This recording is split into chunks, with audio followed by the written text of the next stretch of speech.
Estoy totalmente de acuerdo que no existe el azar, la casualidad.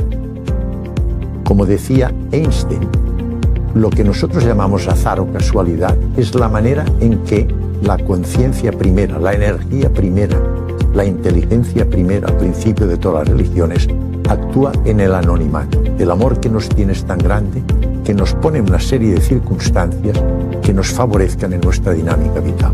Pero, al final, ante las múltiples situaciones que nosotros podemos escoger ante un hecho puntual, depende totalmente de nuestro albedrío. Si no tuviéramos libertad, la vida en la dimensión humana no tendría sentido. Estaríamos totalmente determinados. No intervendría en nada nuestras posibilidades de elegir entre el bien y el mal, entre descubrir el ego y descubrir nuestra auténtica identidad. Dios nos pone circunstancias para ayudarnos, pero al final hemos de decidir. Nuestro libre albedrío, actividad intelectiva que se desarrolla en el lóbulo frontal, en la zona prefrontal, está bajo el dominio del ser humano. La conciencia primera nunca nos limitará al libre albedrío, porque perdería el sentido de nuestra vida. Lo que ocurre es que nuestra sociedad actual es poco libre. No somos libres, porque la libertad depende de los pensamientos que nosotros originemos, y cada pensamiento determina un estado afectivo. Y los pensamientos que nosotros originamos dependen de nuestro carácter. Y el carácter se estructura con unos hábitos que nos inculcan ya en el claustro materno en los primeros años de vida. Y la educación en estos momentos que se prodiga en nuestra sociedad nos encasilla en un materialismo, en una ontología materialista, y por lo tanto nuestros pensamientos son materiales. Por lo tanto, no somos libres, no somos auténticamente libres, pero es por nuestra estructuración caracterológica. Pero repito, el ser humano tiene todo el poder del libre albedrío. Muy buenas tardes con todos los oyentes. El día de hoy vamos a realizar una entrevista con el tema sobre la integridad humana frente a la obsesión y el azar. Antes de iniciar, quisiera empezar con un breve resumen para dar una presentación, un inicio a la entrevista. En un mundo que nos exige la perfección, que nos vende la ilusión del éxito instantáneo y nos empuja a la carrera sin un camino correcto, nos preguntamos, ¿dónde está quedando el alma humana? ¿Qué sucede cuando la misión se convierte en una sombra que nos persigue y corroe cada fibra de nuestro ser? Hoy, en Cátedra Vallejo, nos adentramos en el abismo de la condición humana, explorando cómo la búsqueda desmedida puede torcer la línea entre la aspiración y la autodestrucción. Asimismo, analizaremos el impacto de la obsesión de nuestra sociedad, la fragilidad de la integridad y la urgente necesidad de recolectar con nuestra humanidad. Para entender este abismo, nuestro trabajo fundamenta con la siguiente tesis. Con un análisis crítico del cuento del autor de César Vallejo, el cuento se titula Cera, en el cual este se ve como un personaje en una historia muy trágica, donde el protagonista es Chad, un jugador obsesionado con manipular el azar y con la obsesión de ganar. La siguiente tesis es la obsesión de Chad por el juego de dados evidencia que la dependencia al azar no solo revela la fragilidad humana, sino que conduce a una pérdida progresiva de la integridad ética y de la humanidad del individuo. A continuación, mi compañera presentará a nuestro especialista que nos acompaña el día de hoy, al cual vamos a entrevistar acerca de este tema tan controversial. Adelante. Muchas gracias. Para desentrañar estas complejas interrogantes, hemos invitado a una voz más experimentada en el tema, una experta cuya trayectoria nos brindará una perspectiva invaluable. Nos acompaña la psicóloga Melanie Juliet Saavedra Ávalo, del área de Psicología Clínica. Bueno, buenas tardes. Agradezco la invitación a esta entrevista, ¿no? En la cual vamos a abordar un tema muy importante y estaré disponible para responder cada una de las interrogantes que se me formulen.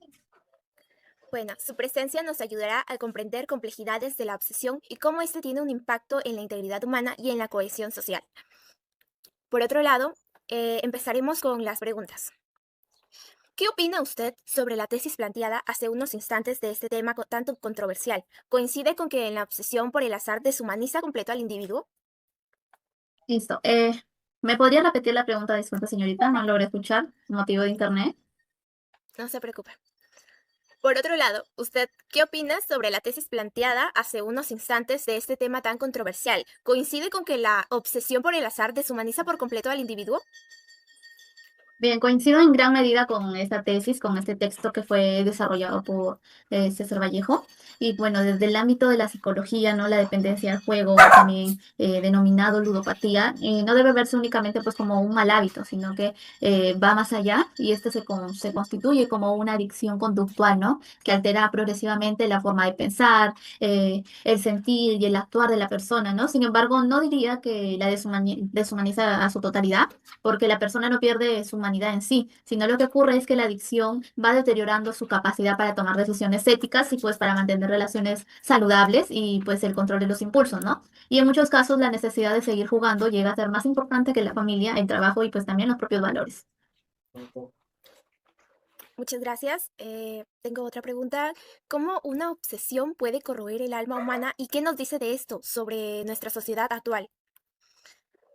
Bueno, cuando hablamos de que una obsesión corroe el alma humana, nos estamos refiriendo a que termina dominando la vida de la persona, ¿no? Sus pensamientos giran constantemente alrededor del juego, ¿no? De esta adicción y disminuye pues su capacidad para disfrutar otras actividades y comienzan pues a justificar estas conductas que antes consideraban pues como incorrectas, ¿no? Esto también se refleja en una sociedad donde muchas veces se promueve el éxito inmediato, ¿no? La gratificación instantánea y la idea de obtener resultados sin un esfuerzo y ese contexto puede favorecer a este tipo de personas vulnerables que desarrollan pues conductas adictivas.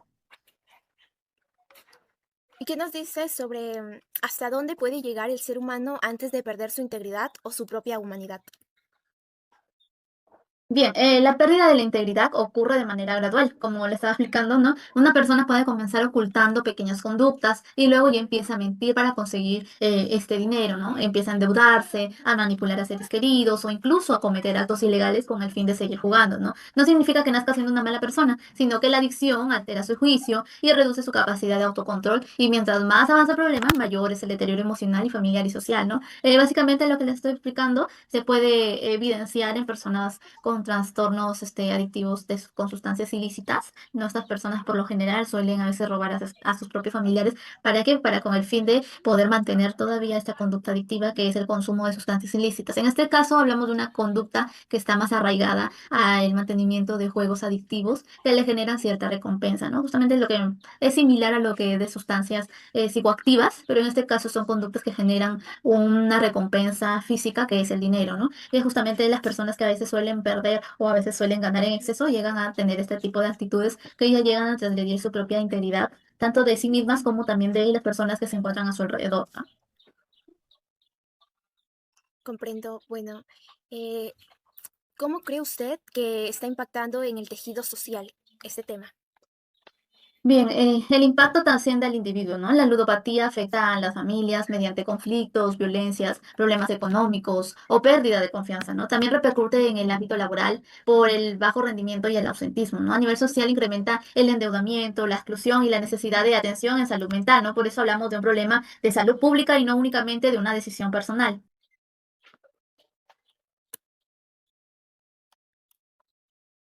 Bueno, a continuación le daré, eh, bueno, continuaré con las preguntas. ¿De qué manera estas conductas sociales de las que ha hablado usted y este, voy a reformular la pregunta. ¿De qué manera estas conductas sociales y aisladas están debilitando la justicia y la cohesión en nuestras sociedades actuales? Bien, cuando una persona prioriza el beneficio inmediato sobre los principios éticos, pueden aparecer conductas como el fraude, ¿no? La manipulación o el engaño, ¿no? Y estas acciones deterioran la confianza entre las personas, que es uno de los pilares de la cohesión social, ¿no? Una sociedad donde disminuye la confianza también se ve afectada por la convivencia, la solidaridad y el respeto por la norma, ¿no? Un ejemplo de ello sería una compañera de trabajo presenta de repente este tipo de adicciones a juegos. Y entonces se acerca a mí y me solicita que la apoye de manera solidaria con un aporte económico a un familiar que se encuentra en UCI, ¿no? Un estado de salud deteriorado. Entonces yo, como soy empática, solidaria, le ofrezco esta ayuda económica a mi compañero, ¿no? Se lo ofrezco con el fin de que siento que tiene la necesidad y la justificación de que hay un familiar que lo necesita, ¿no? De ella. Pasa una semana, vuelve la misma compañera, a solicitarme dinero, que le ayude nuevamente para el gasto de medicinas, etcétera. Vuelvo yo a aportarle económicamente con una ayuda, pero me llego a enterar o la llego a ver en un sitio de casinos o de repente la veo que se encuentra jugando en su teléfono estas apuestas, ¿no? Que ahora son digitales. Y escucho también comentarios de algunos compañeros que en realidad no tienen ningún familiar que tenga alguna dificultad de salud, sino que ese dinero lo estaba requiriendo para pagar o para apostar. Entonces, ¿qué pasa conmigo? Yo pierdo la confianza en esa persona, ¿no? Porque me ha mentido y pues por lo general a veces tomamos distancia de ciertas personas cuando nos generan algo de que es desconfianza, ¿no? Entonces, incluso un grupo de compañeros de trabajo toma esa decisión de distanciarse de esta compañera que ha faltado a la confianza, ¿no? Entonces la convivencia se ve afectada. Eso es básicamente lo que les estaba explicando principalmente y viene ya acompañado de este ejemplo, ¿no? Para entenderlo un poquito mejor. Muchísimas gracias por su aporte. Por otro lado, me gustaría consultarle si considera que el fraude y la manipulación por el éxito rápido son problemas vigentes en nuestra sociedad moderna.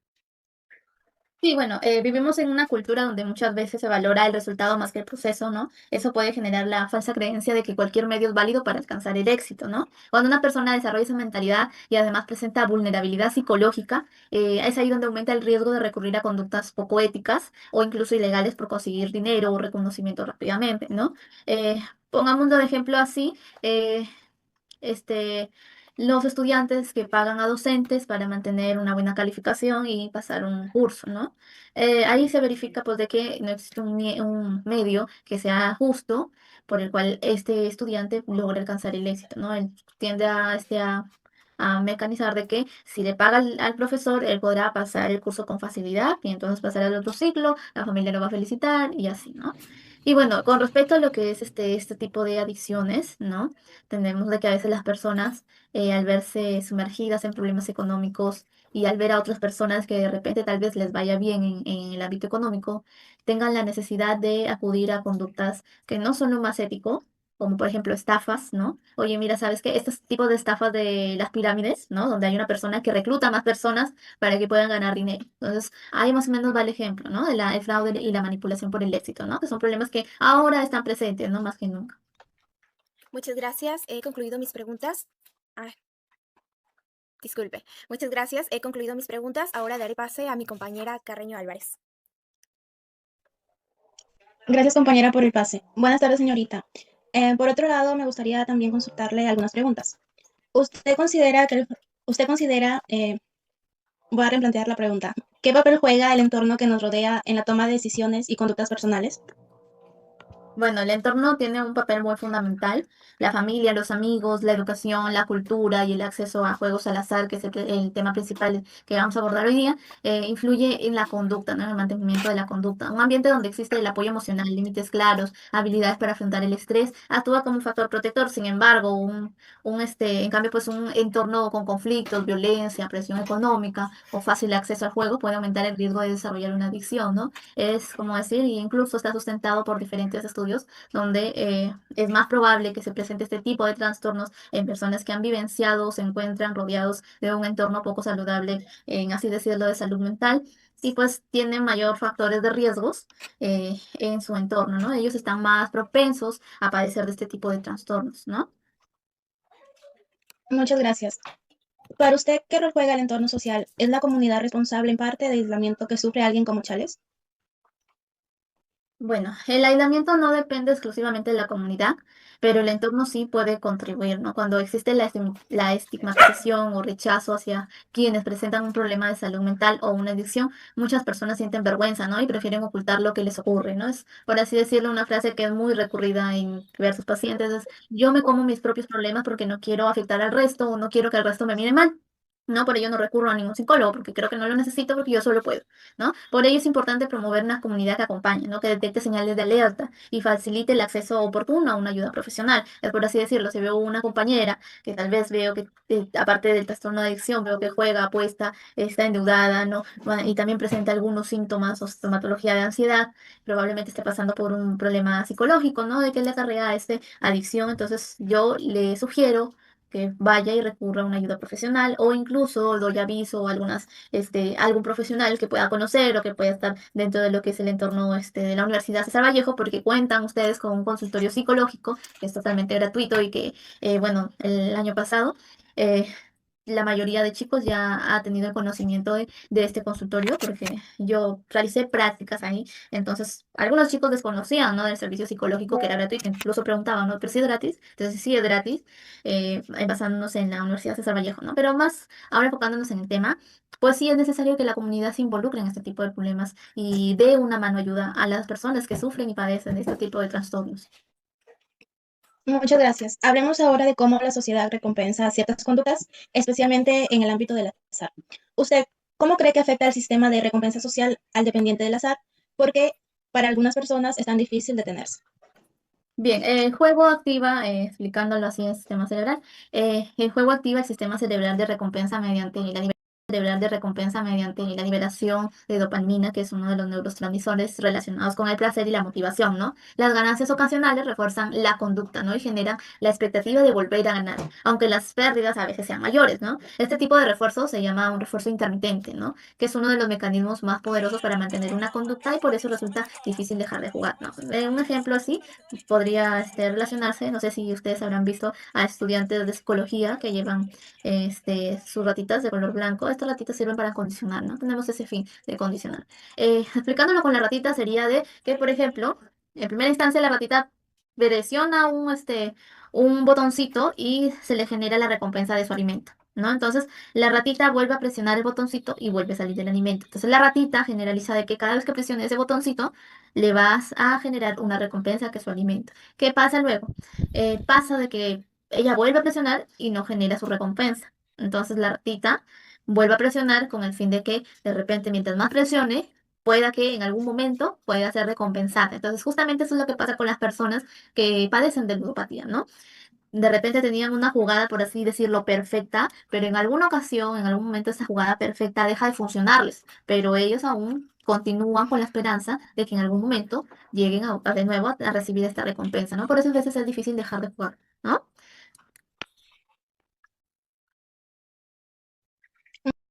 Nos dejamos una gran lección. La ludopatía no solo es un problema de alguien que juega, sino también de quien nos afecta a todos como sociedad. Al final, esa obsesión por querer controlar todo y buscar el cambio, el camino fácil, solo termina destruyendo la salud mental y alejándonos de personas que queremos. Si queremos construir un entorno sano y justo, el camino no es el azar, sino apoyarnos mutuamente y recuperar la empatía. Muchas gracias por habernos acompañado hoy.